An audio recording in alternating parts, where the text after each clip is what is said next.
be the fucking straight. Niggas on the block packing fucking A. If them niggas slide through, they gon' be the six. Cause we been on the app getting super gay. Gotta win, can't never lose. Cause if a nigga lose, I'ma act a fool. Chopping up your block with the fucking tool.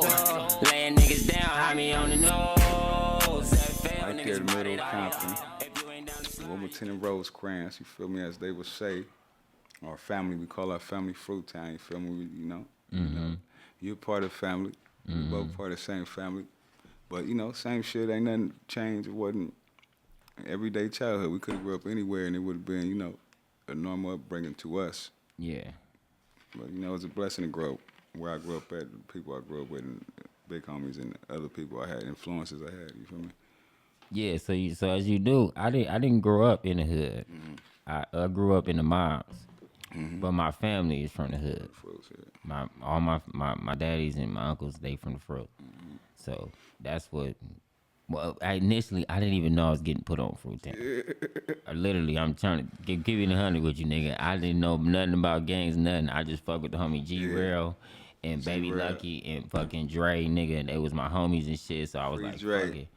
So I was like, nigga, I'm getting put on the Fruits because of them. You know what I'm saying? I didn't know where my daddy was from or none of that. I knew my daddy was something like blood and shit because he wore red and shit and all the other shit. But I didn't know where the fuck he was from. Right.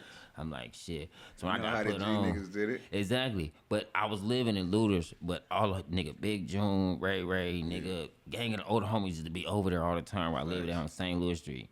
I didn't know that shit. You was asleep. I was asleep like a motherfucker. I'm telling you. No, your pops is G, so you was asleep on everything. So pops was a good nigga. Exactly. He kept all that shit away from me. I didn't know what the fuck he was. I was like, nigga, I don't know what this nigga. I seen him with a gun one time and other shit, but he never told me he was no blood or nothing or shit. So like, your nigga, pops had some money. That lets you know. Nigga don't know. You feel me? The street kids don't know nothing. Pops had that bag. You feel me? Homies cool. My dad was getting hella money, nigga. Nigga was knocking on my door all night, nigga, all the time. That's why you didn't know nothing. hey, where your daddy at? God damn, nigga, it's 1 in the morning, 2 in the morning, nigga. Now you know. The light was on with that light, but with that porch light meant. Now you know. That's why I was like, God damn, nigga, everybody know my daddy. Everybody in the neighborhood knew my daddy. Oh yeah, nigga, that's Booty Boo's son and shit. I'm like, nigga, how the fuck you know me? I don't even know you. I got a question for you now then. What's the question? How was it growing up with the influence of who your father was and how he tried to separate it with you, bringing you up? Okay, so I grew up with basically my daddy had a reputation and my uncle, because my uncle is Elmo from the hood, James. So both of them kept that away from me. Yeah, facts. I knew both of them had like reputation type shit when I went around both of them. You just couldn't fuck with them niggas. Exactly, because I used to go to my uncle's house all the time. I used to walk over his house. He lived on Castlegate. I used to walk over there from the Looters to where that still was the Looters, but I didn't know that. I thought it was different hood. I used to walk over there and be at his house and shit. But the whole time, I never knew neither one of these niggas was gangbangers. I just knew they had a certain type of respect from everybody. Like, don't nobody fuck with these niggas and shit and all that shit. And they like, niggas know their names and shit. If I tell them, nigga, oh, this is my uncle or this is my daddy, they be like, oh, yeah, nigga, I know who you talking about and shit.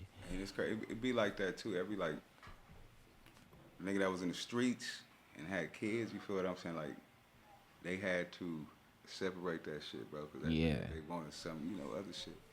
And I always wondered why, because I was like, he kept me away from that shit so much. Like, I didn't know. Yeah, you know why? Your ass got shot 2 different times waiting on somebody.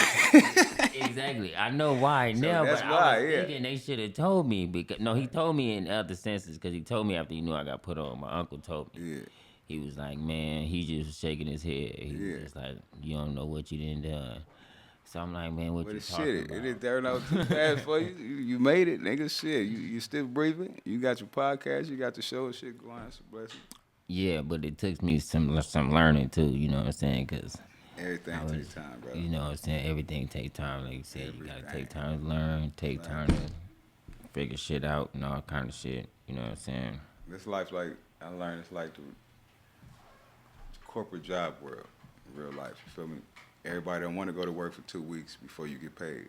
Mm-hmm. Everybody don't want to go work hard and slave for a motherfucker before them 2 weeks come before you get your check. You get what I'm saying? Before the first 2 weeks come, nigga trying to get gas to get to work. Probably borrow money to eat for for the house.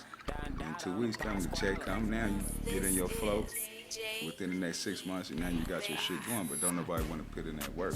Thanks for checking out Town Bidness with Jay Stone, aka Stoner from the Town, and watching this video clip. If you want to listen to the entire episode, visit your favorite podcast platform, Apple, Google, iHeart, Spotify. And this has been a StreetTV Productions.